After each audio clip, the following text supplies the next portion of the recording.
Hello there, thank you for staying with us and welcome to another edition of Channels Beam. I'm Victor Matthias. Now, the move by the federal government to regulate social media got a boost after governors and other leaders from northern Nigeria declared their support for it. However, there is legislation already on ground to guide the use of the medium, but a section of Nigerians believe the recent move stands to violate some of their fundamental rights as provided by the 1999 Constitution as amended. So today on the program, we will be looking at the pros and the cons of using the medium, examples of when it was used to peddle fake news and what can be done to stop the use of the medium to spread false or misleading information. But before we dig into all of that, let's take a breather and see what made the social media trends in the past week.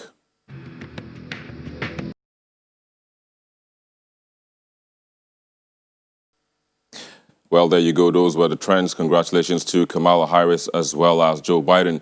But you can be a part of the conversation. Just join us from anywhere you are around the world. Tweet at us at Channels TV, at Channels Beam, at Victor_MBIDI. And you can also use the hashtag social media regulation as well as the hashtag fake news. But joining us to look at today's topic, we have with us right here in the Lagos studio, Mayowa Tijani.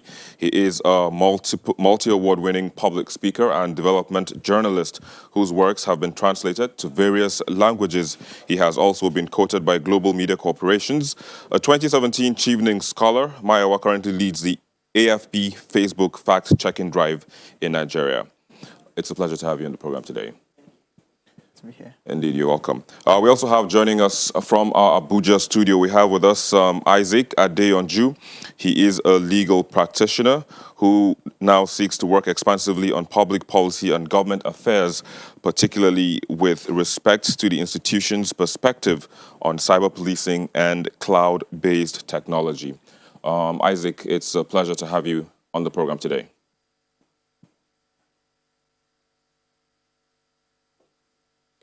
You're welcome.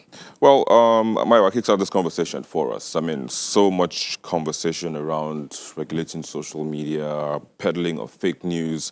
But what's your perspective, on this contentious issue, I must say, contentious? Yeah, I totally agree that misinformation, fake news is gradually becoming a problem everywhere in the world.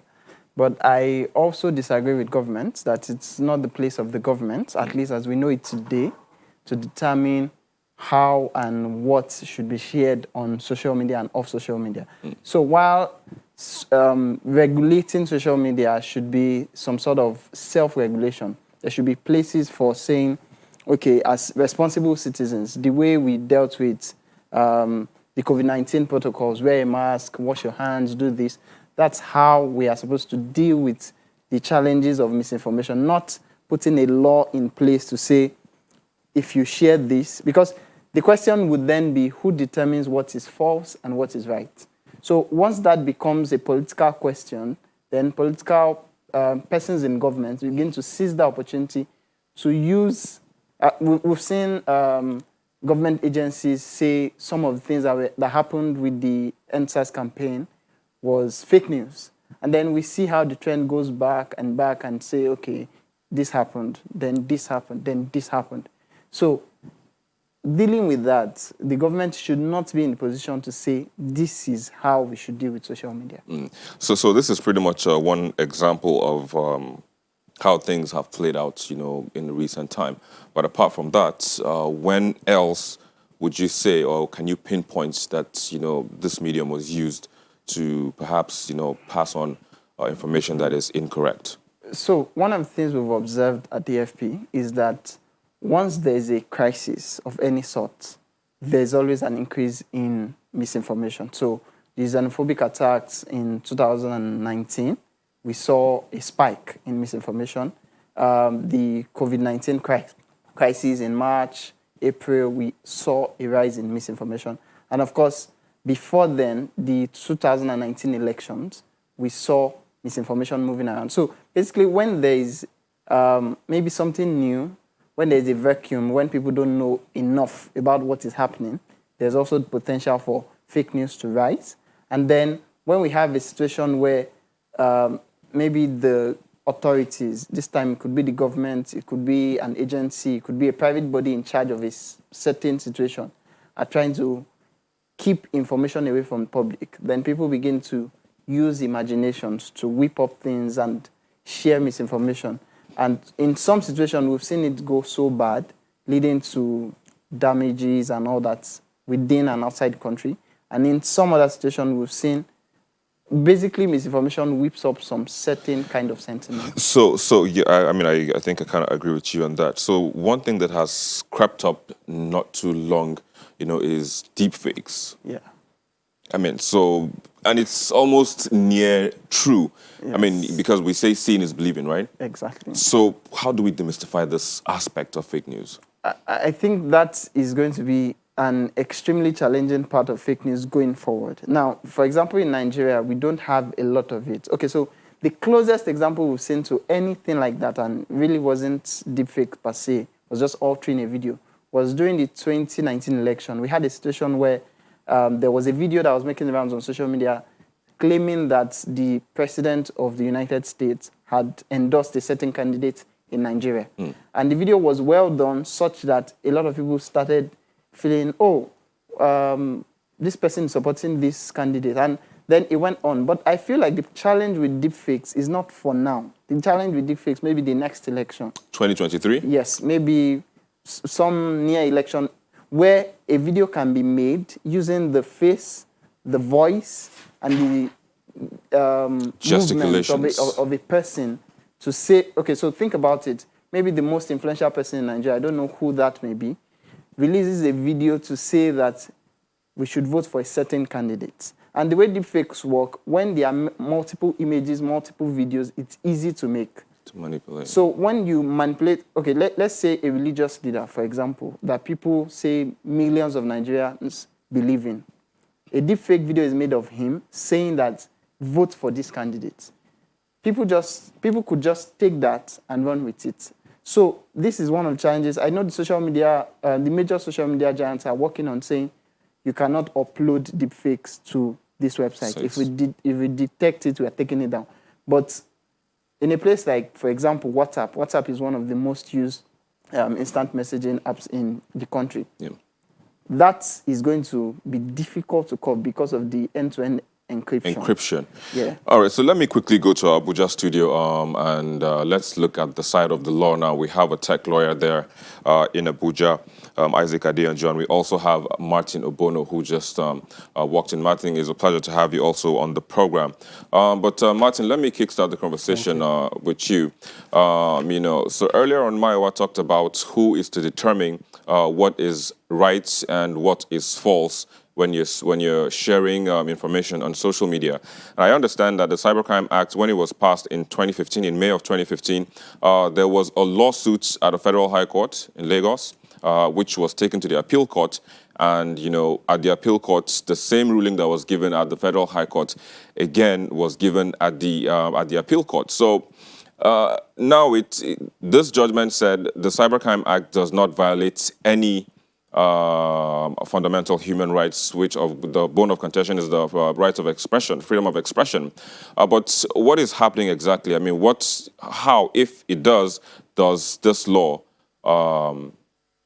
violate, or why is it not in place, so to speak? Okay, so first of all, I would like to say thank you for having me on the show.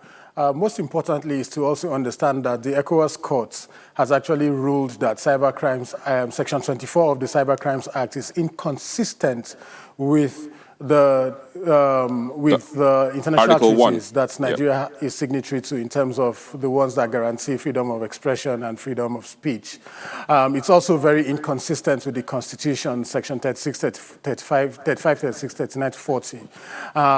So basically, the Cybercrimes Act that is also supposed to that serves as a gag to people's speech and also expression on social media is also very inconsistent with even natural justice. Because at the end of the day, so what these laws basically are doing is that they try to infringe on the rights of citizens that are already guaranteed under the Constitution. So, for example, Section 39 sub 1 of the 1999 Constitution as amended says that every citizen has the freedom to hold an opinion, to hold an opinion. Now, if you have the freedom to hold an opinion, what that automatically says is that opinion can neither be true nor false.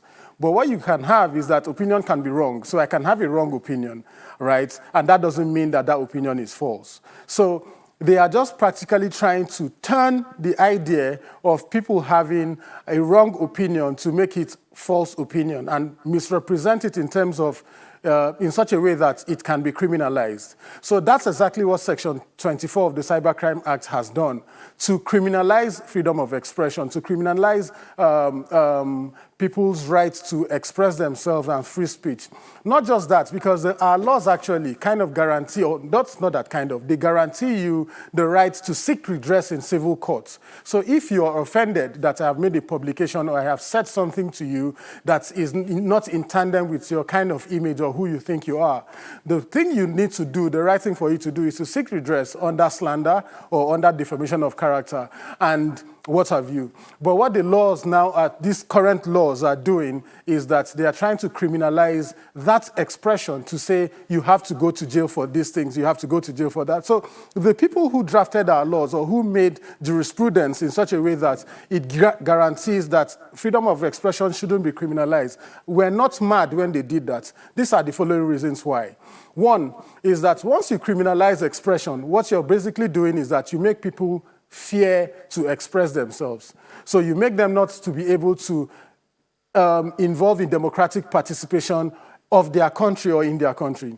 So at the end of the day, once that fear is there, people will not be able to come out and talk. So then when jurisprudence, in the process of developing the laws, and there was that opinion, there was that provision that you can only seek redress for defamation, or you should seek redress for defamation in civil courts, not in criminal courts. They were not wrong when they were doing that. Yeah. But what these laws are now doing, and why people are screaming, there is a direct attempt. Okay, Martin, I was just that there is a direct attempt to gag the civic space is because this government is practically carrying out everything and doing everything to ensure that free speech is gagged and that people should not express themselves. All right, I'll just come back to you in a bit. Let me just quickly move to Isaac, who is sitting right next to you, of course, in our Abuja studio. Isaac, so you're a tech lawyer, and most of the times this whole conversation around using social media platforms and all of that to spread fake news, libel, slander, and all of that. How many instances would you say, or are there, that these laws have been used to prosecute those who fall short or who are found wanting, in this regard? Okay, thank you very much. Well, I must start by saying where there is no law, there can be no offense, and when there's no law, there can be no crime. It's very important to state that in as much as Section 39 of the Constitution has laid the foundation for freedom of expression, freedom of speech, and as a matter of fact, the use of the social media space as we have it today in Nigeria, it is very important to note that the emergence of several frameworks, legal frameworks, to further govern the Nigerian social media space has done more good than harm. For example, the Cybercrimes Act as we have it, for example, the Protection Against Internet Falsehood and Manipulation Act, which was enacted last year. We must tell ourselves the truth. These provisions have come to do more justice than we have today. You see, in the dynamism of human nature, what we must understand is that as time moves on, there is always an increase. There is always a tendency for man to emerge into a new civilization. In 10, 20, 30 years ago, we had nothing to say about social media. We had nothing to say about social media interactions. But presently, we can't say one or two things without talking about the impact of social media in how humans interact, how humans collaborate, how we all talk with one another, how we all make decisions, how we all interact with one another. So why not? It's very important, it's very efficient to have provided for several legal frameworks, several legal infrastructures to govern this dimension of human civilization. So I must say it's a laudable invention that the Cybercrimes Act came at the right time. That, for example, the Protection Against Internet Falsehood and Manipulation came at this time. But I must say that these provisions have done a lot to curb the instances of cyberbullying, cyber-stalking, cyber-terrorism, fake news, and all of that in our cyberspace today. in which the social media let is me hold you, included. Isaac. So Isaac, I must say, Isaac, let me hold you for a bit as you enumerate these good things that you say this act has done for us as we interact using social media and all of that. Let me just hold you there for a bit. We'll take a quick break, and of course, when we come back, I'll come back to you to continue. Please stay with us.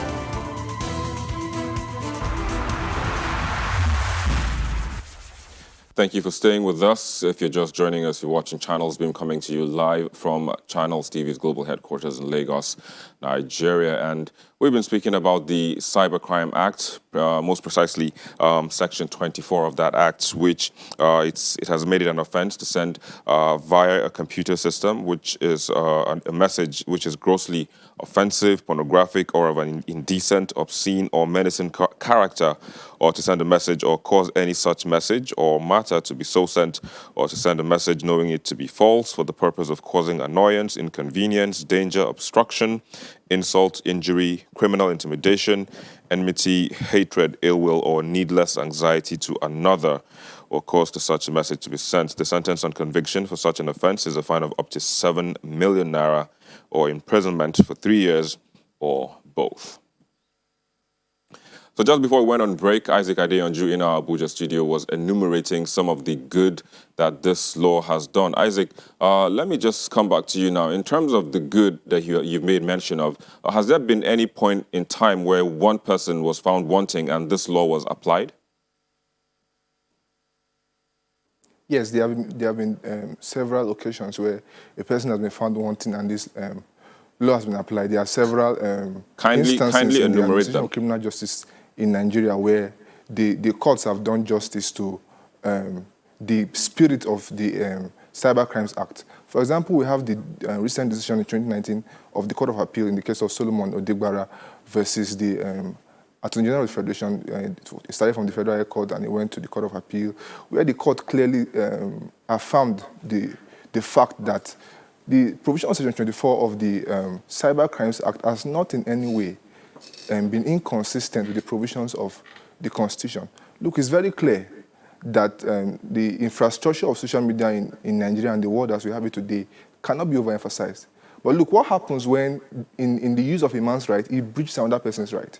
You can tell me that you have the right to express yourself, for example, freely as you want. But what happens when, in the use of that right to express yourself, you breach the right of a brother, of your brother, you breach the right of a fellow citizen as much as you are? Such person is a citizen as much as you are. You understand? And a lot of persons have used these rights to express themselves in such ways that has breached or have trampled on the rights of other individuals. Look, that's why it has been clearly stated that where a man's right begins is where another person's right ends. Where a man's right ends is where another person's right begins. And that's why the provision of the Constitution in Section 35 has made it very clear.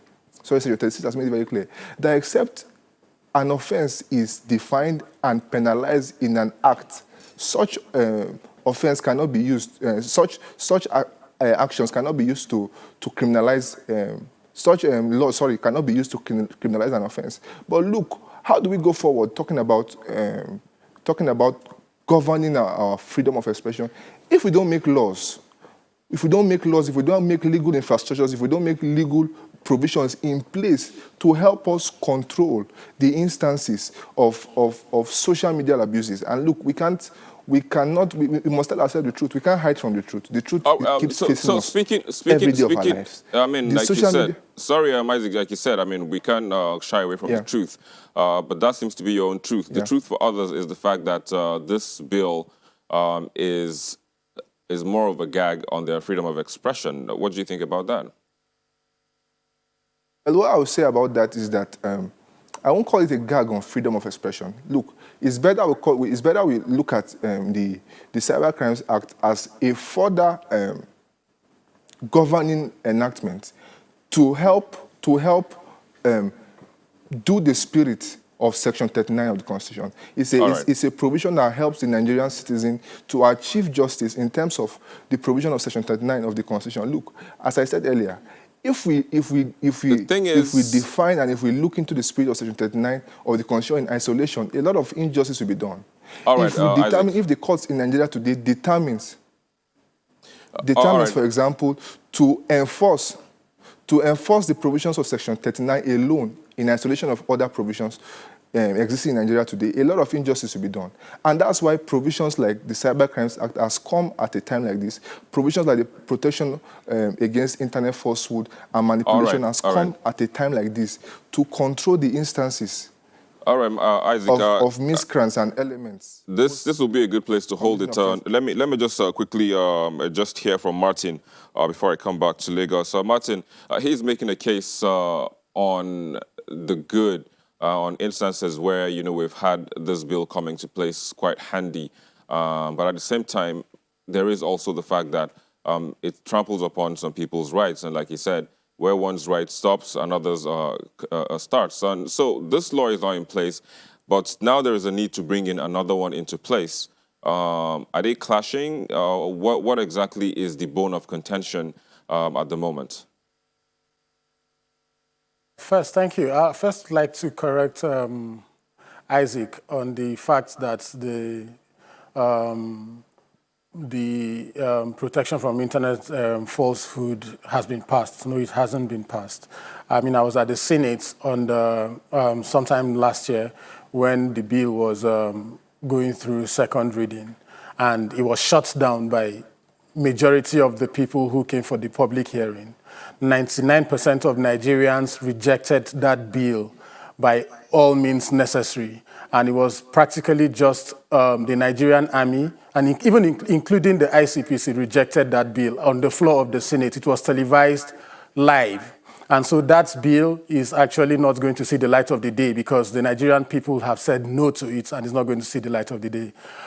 So secondly, I also want to say that if you've had the provisions of Section 24, which criminalizes freedom of expression, why do you need a new law that talks about protection from internet falsehood if you are not interested in gagging voice of reason and opposition voices, or even the voice of reason, basically? So for me, it's not about the idea of the law protecting people or not. It is about who the law targets.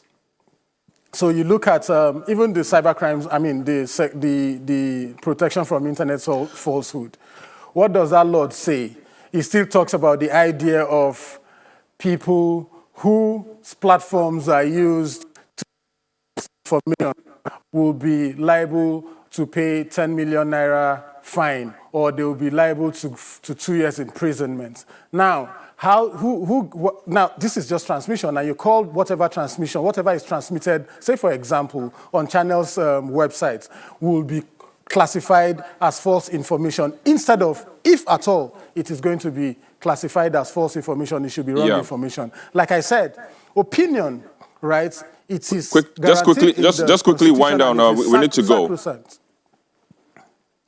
So basically, what I'm saying in essence is that the social media bill, otherwise known as the Protection from Internet Falsehood Prohibition Bill, is actually inconsistent with what the Constitution says. Not only that, the bill, the Cybercrimes Act, Section 24, I was among those in 1999, I mean in 2009 and 2010, who were canvassing for the enactment of Cybercrimes Act. And I tell you one thing for free. When we were pushing for this bill, I saw it before the bill got into the House of Representatives, at least. That bill had nothing of Section 24. But when the bill came out, they smuggled Section 24 into it because we knew, I mean, they knew at the end of the day that this bill is supposed to target opposition voices, it's supposed to target activists and young people. All right, Martin, let me ask a question. Martin, how many of these people who have been arrested based on Section 24 are ordinary citizens? This bill targets people who criticize government, who...